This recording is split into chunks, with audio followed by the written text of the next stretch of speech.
why we're here, or what are we supposed to do? Kansas City, it's time to get the show started. The 2023 NFL Draft is now officially open. The Carolina Panthers are on the clock. What a scene. And the Lombardi Trophy being brought out by the Super Bowl MVP and his future first ballot Hall of Fame tight end. That's what we call a draft host city flex. To put the Panthers on the clock. Checking in on the draft room. Look, they've said for days that they know who it's going to be, and to be very honest, the league essentially asked them, give us a couple minutes. Let's get things started. Let's talk about it. Let's put the Lombardi Trophy away. Let's get Mahomes and Kelsey seated. This, you do believe, is going to be Bryce Young? Yeah, I believe when they made this trade, this was the target even at that time. It was Bryce Young. They've done a nice job this offseason. The defense was in great shape. The offensive line was in pretty good shape. They needed the right head coach, and they needed the right quarterback. I think Frank Reich is 100% the right coach, and I'm excited to see this young man, Bryce Young, in that offense. I think he's going to be able to get on the field day one. And not only that, they're in a division that is ripe for the taking. So all the excellent offseason moves that Scott Fitterer made as a general manager and they made as a program, brand new head coach Frank Reich. Bottom line is this: who's going to get the quarterback to dominate the division? Tom Brady no longer there in Tampa Bay. It is wide open there for Carolina. And how many times, Joel Clapp, have you seen the NFL? Someone goes from worst to first. Well, someone goes from down to right up to the top.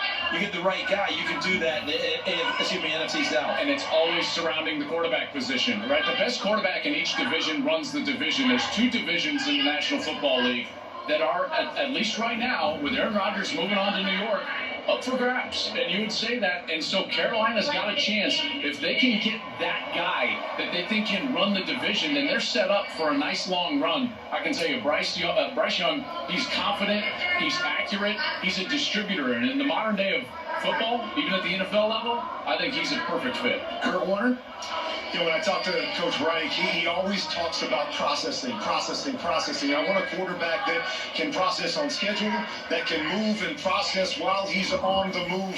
And when you watch Bryce Young play, that is who he is. You can see him play on schedule, get the ball out on time, hit that back foot, ball's going. You see him move, manipulate the pocket, and then reset quickly, process and make those throws down the field.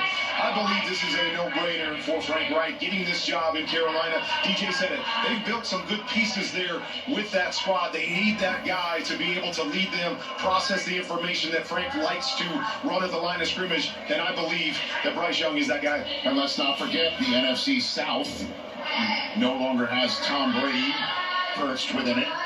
Derek Carr has just arrived to take the reins of the New Orleans Saints. Desmond Ritter of the Atlanta Falcons. You know, this is a division that is there in flux. So Bryce Young would be joining a division that one would say is up for grabs. And Ian Rappaport, join us right now, please. Which when the Carolina Panthers traded from 9 all the way up to 1, they had a leader in the clubhouse. It was Bryce Young, but they really wanted to make him earn it.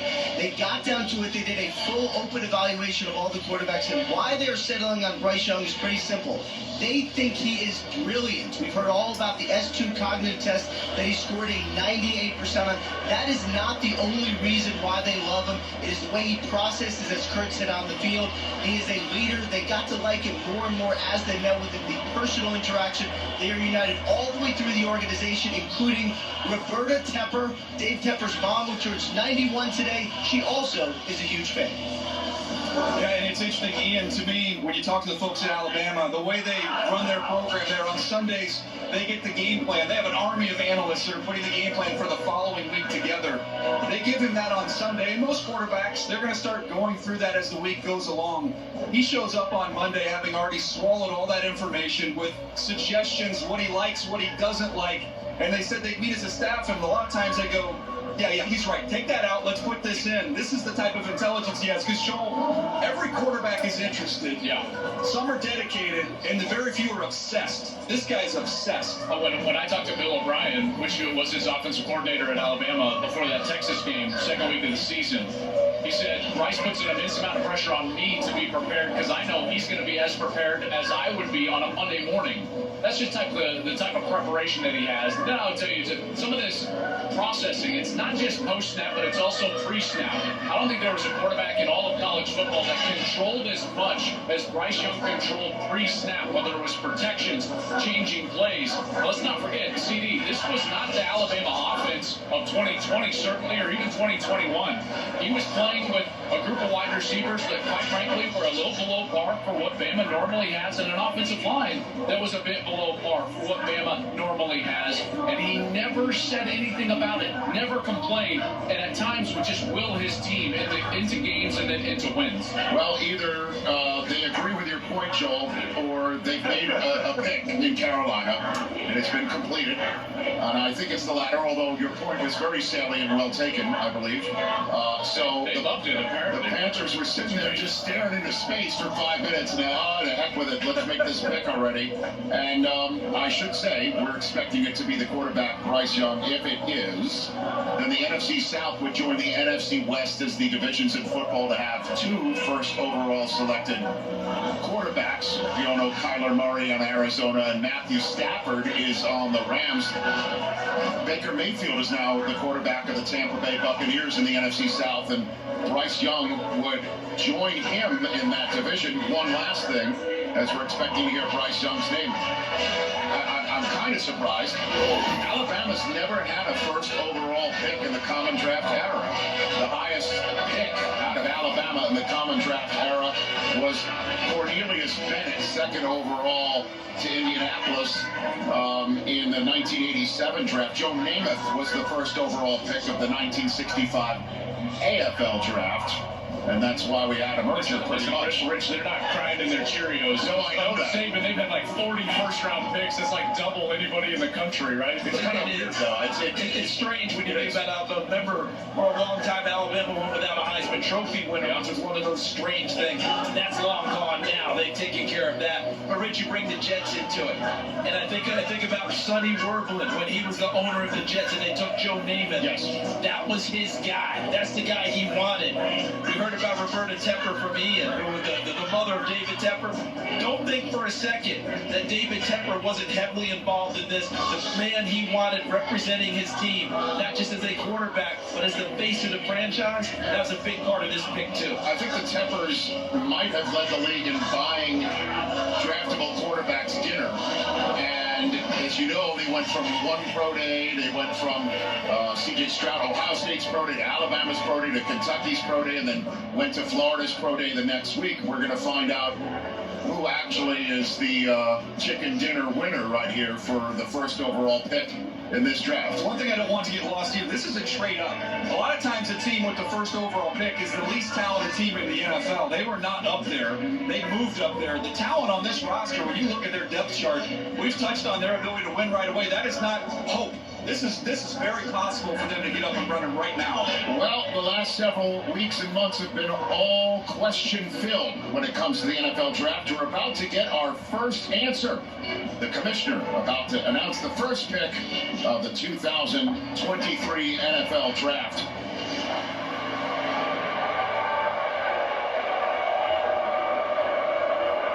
With the first pick in the 2023 NFL draft, the Carolina Panthers select Bryce Young, quarterback, Alabama. So Nick Saban,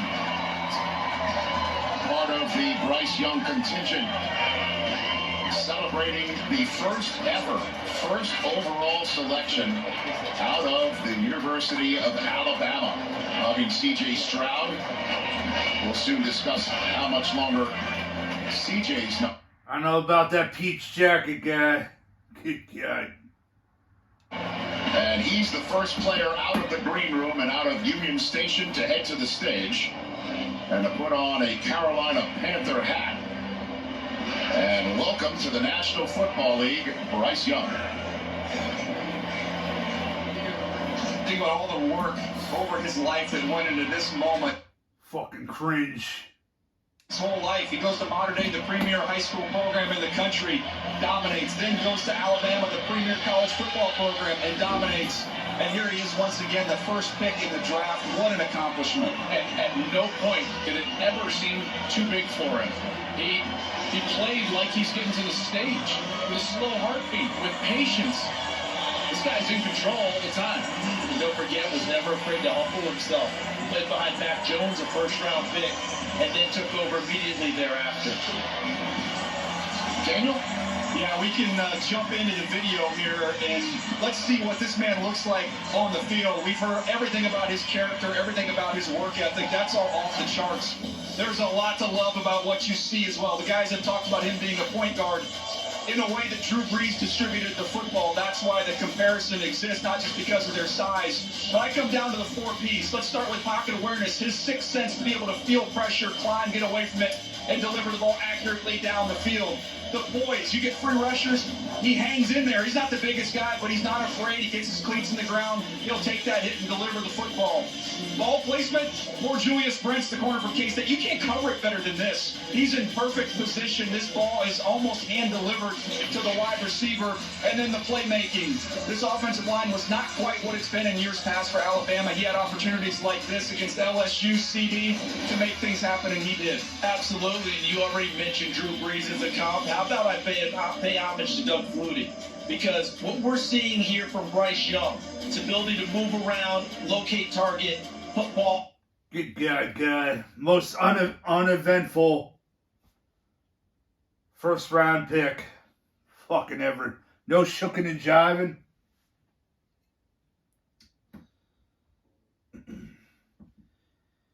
Man, okay. Oh, limit forever. My bodyguard, 5'8", he watch my back like I'm Bill Gates. Bitch, I'm back. I'm reloaded. 1 million followers, that's what they call it. I'm trending, boy. I can smell the money. Run the streets, now let me keep coming. I'm the boss. Top mile. You flex on haters. Million soldiers, $1 million. Bitch, I'm back. 1 million followers. Y'all rookie. I'm a vet. No limit niggas. Private jet. I know y'all hate. Yep. See his reaction. He's going like trash ball club. Carolina Panthers. Good God, guy. Fucking trash.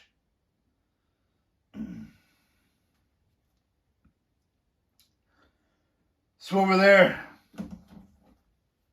Alabama in the common draft era and the #1 overall pick. How does it sound? It's still crazy. It's a blessing. I'm super grateful to be here. I'm super grateful for the blessings from God for allowing me to be here. I'm grateful for all the people that allow me to do it. As amazing as this moment is, and I'm going to try to live in the moment, I can't wait to get to work tomorrow and start building off of that. Talk about getting to work. Carolina has needed a quarterback for a couple of years now. What are you bringing to this team? Everything I have. I'm going to give everything to the franchise, to the organization, to the coaches, that believed in me and drafted me. And, I'm forever indebted for that. So everything I have, preparation, not just on Sundays, but throughout the entire week, I'm going to give it my all. Sure, Panthers fans love hearing that. Congratulations. Thank you. Thanks very much. As I mentioned, the Texans did not take the full 10, which means the whole conversation about maybe they trade out, maybe they're going back and forth between who they're going to choose. They didn't spend too much time either having the phone lines burn up for an offer to come their way or to go back and forth. Ian Rappaport, what can you tell us here? Rich, this is the pick that will change the entire draft. Here's why. If the Houston Texans take their quarterback in the future, means many of these speculations. Good guy. Look at that guy talking on a landline. All right, guy. Wait, there were several teams in the top 10 hoping that the Texans pass on a quarterback so they can trade up for Stroud. We will see if that is reality. Well, the Cardinals are 2 and change into being on the clock, which means everybody around the league knows who the Texans have chosen, and we'll see if it's trade talk happening now or what the Cardinals are doing, the first big mystery of the 2023 draft is about to be solved. Who will the Texans take second overall? With the second pick in the 2023 NFL Draft, the Houston Texans select C.J. Stroud, quarterback, Ohio State. So they do take a quarterback, and they do take C.J. Stroud out of The Ohio State University. The Buckeye chosen second overall, and he is the first draft choice for DeMeco Ryans, the new head coach there. They do not go defender. They do not trade the pick. And we do start quarterback here tonight in Kansas City. And I would truck Nick Caserio with the nuclear codes because no information got out of Houston. There was a lot swirling around, but there was a tight lid on what they were going to do. This, to me, we talked about it, guys, was logical. It made the most sense. They didn't have their quarterback in the future before this moment, and they have him now. They had to do this. I didn't... All right, I like this guy. Zero fucks given. That's it. Shookin' and jiving. Should have been #1 pick, dog. Shout out to CJ Strobe. Hope you do well, guy. Hurricane Malt Liquor has refreshing and fucking delicious zero WB foam. Up yours, Reginald. Views.